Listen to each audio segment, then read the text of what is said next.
مشرف کا بھارت میں آبائی گھر کس کی ملکیت؟ پرویز مشرف نے زندگی کے پہلے قدم کہاں رکھے؟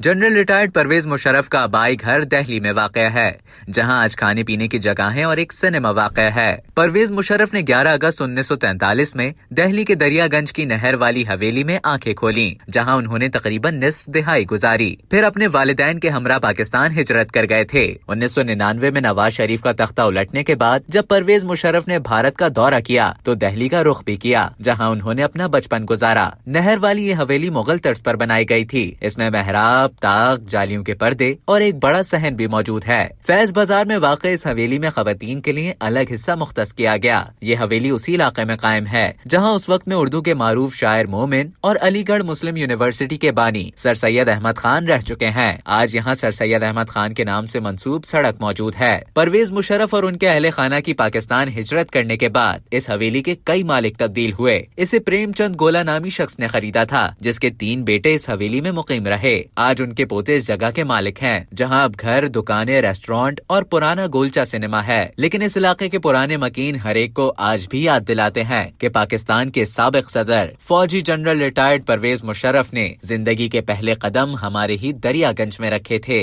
اب تک کے لیے اتنا ہی۔ مزید اسی طرح کی معلومات حاصل کرنے کے لیے ڈیلی جنگ کے YouTube چینل کو سبسکرائب کریں اور فیس بک کے پیج کو لائک کرنا نہ بھولیں۔